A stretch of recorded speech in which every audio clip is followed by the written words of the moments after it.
Welcome to the Talkin VAWLS Network. My name is Boogie Bentley. This is a big one. This is a big time video because we talk about getting into that top five. That's the magic number. That's what everybody wants to see. That's what's going to satisfy a lot of us is if Tennessee finishes this class of 2024 in that top five range. Got a big one coming up later today. Four-star offensive tackle Bennett Warren set to make his decision. I made a video on him yesterday. If you missed it, go back and watch it. I will link it after this video, but he's close to being a top 150 rated player according to the On3 industry rankings. I saw somebody doing some math over there on the VolQuest message boards, said if Bennett Warren jumps in the boat today and nobody else, none of the other top teams land a big-time recruit today, then Tennessee would be sitting at fifth. Is that accurate? I don't know, but if and when, wink, wink, Bennett Warren jumps in the boat later today, Tennessee definitely going to get a boost, a bump up in the rankings. Now, how do we stay there? How do we get up to the top five and stay there moving forward with this class of 2024? We've talked about guys like five-star wide receiver Ryan Wingo. Tennessee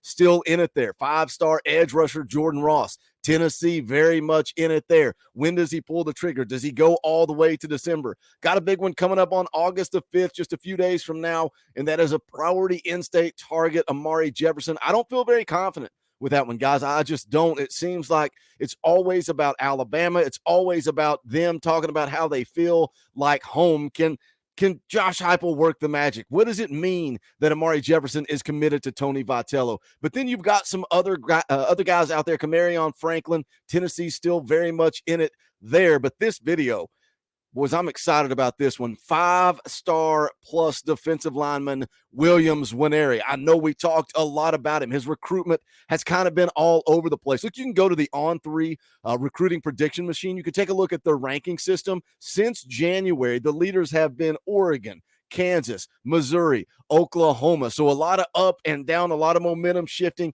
At one point, some of the insiders said that Tennessee led. They said that Oklahoma led. They said it was a coin toss. All of a sudden, enter Georgia, and Nwaneri is no longer talking to Tennessee until now. That has changed. We're going to get into it and talk about it. But as always, guys, do me a favor, smash the thumbs up just below the video. It's quick, free, easy, helps the channel. I would greatly appreciate it. Also, if you're new to the channel, if this is your first time here, welcome. We're not experts or insiders. This channel is for the fans, by the fans. If you like it, subscribe. Click that bell for notifications. You're not going to miss out when we go live or when we drop a video. Going to be live later tonight at 6:30. Also going to be live on Wednesday night. Fall camp kicks off on Wednesday. Football is here. Fall camp starts Wednesday. We're going to go live Wednesday night, 7 p.m. Eastern. Eric Kane of VolQuest.com is going to be in the house. Coach Jay is going to be here. The X Factor is going to be here. We're going to talk Tennessee football, what we're excited about going into fall camp. So stick around. Make sure you subscribe, dialed in, all that good stuff. Let's talk about Williams Nwaneri and how do you get to a top five class in 2024? Well, this is a good start. Williams Nwaneri is a legitimate dude, 6'6", 265 out of Missouri. A lot of buzz that he could end up at Missouri. We will see. And the point of this video is not that Tennessee's all of a sudden going to land Williams Nwaneri, but it is important that the lines of communication have been reopened because, you know, a lot of you guys were asking, and it's just, no, Tennessee's not talking to him. We're going to get into that in just a second, though. Look at the rankings. Look at what Williams Nwaneri would bring to this table. Five-star prospect. Actually, On3 has this deal, five-star plus, meaning the top X players. I think it's 10 to 15 players get the five-star plus ranking. That's where Williams Nwaneri is at. You can see across the board, every recruiting platform. Number one player out of the state of Missouri. You can see the number one defensive lineman everywhere but ESPN. They have him number two. On3 industry rankings have him as the number 3 player. We talk a lot about NIL, right? NIL, where do you spend your money? How much money do you have? You've got to spend it on guys that can protect the quarterback.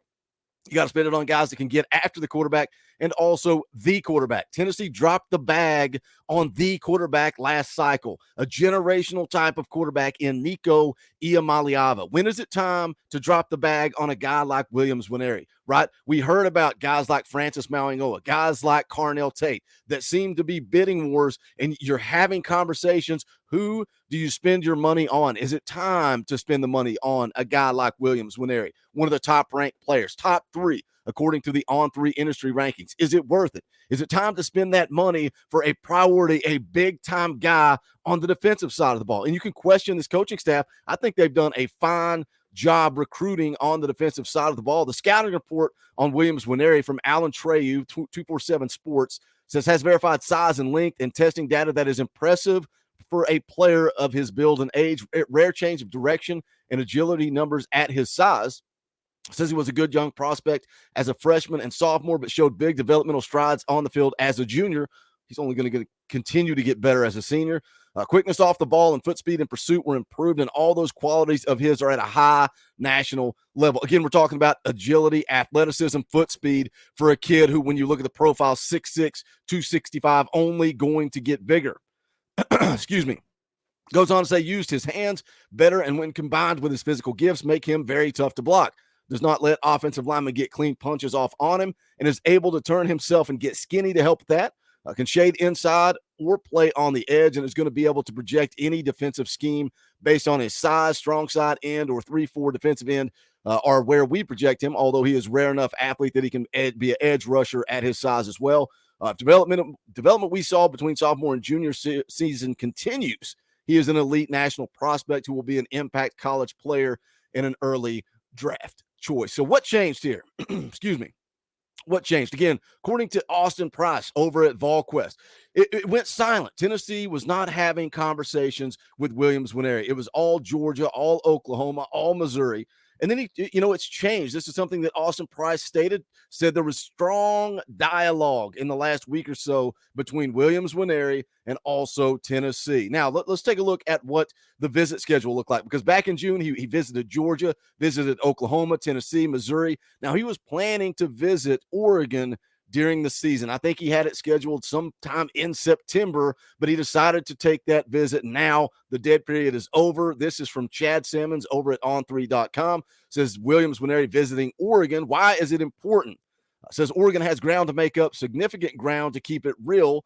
Williams Nwaneri is expected to make a decision in August. Heading into this weekend, the Ducks are in the second group when talking about Nwaneri's schools. Missouri is the in-state school, and the Tigers are more of a factor in this race than many expected them to be. Oklahoma has remained a consistent contender, and Georgia has made the biggest move since the 1st of June. Intel suggests Georgia as the favorite, but this one could still go a few different ways.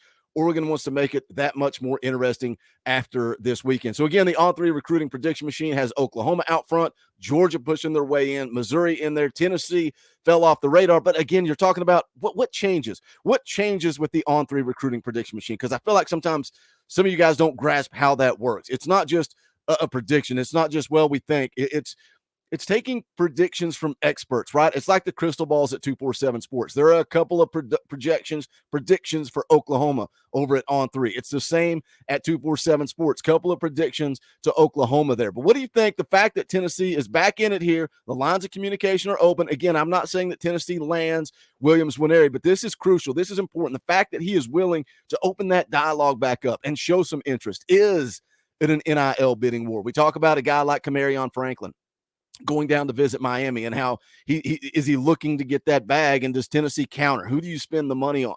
But now that Williams Nwaneri is back in the picture, I think it's important. Also, they mentioned that Cam Fountain is having continues to have communications with Tennessee. I still think they're going to try to get him on campus. That one's not over. So when you talk about recruiting on the defensive line, something that I steal from Austin Price, he said it right here on this channel, you're not going to get them all, Boogie. He said you're going to get yours. You're going to get a select few.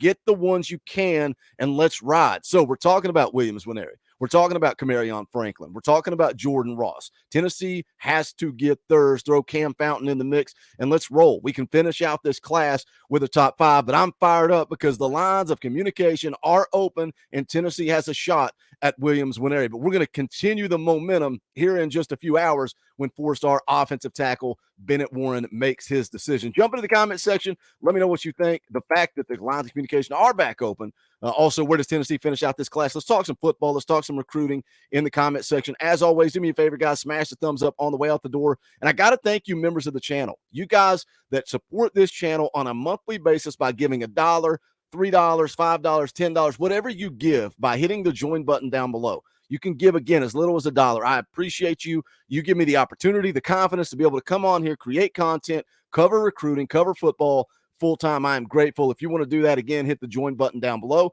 You can go check out the merchandise at bonfire.com/store/Talkin VAWLS. The Buck Family shirts are back, so go get in where you fit in. We got some new merchandise dropping on Wednesday, so make sure you tune in and check that out as well. But if not, you don't have the money to give or donate, that's cool. Smash the thumbs up, quick, free, and easy. Jump into the comment section. Let's talk some Tennessee football, because this is the Talkin VAWLS Network. My name is Boogie Bentley. Go Big Orange.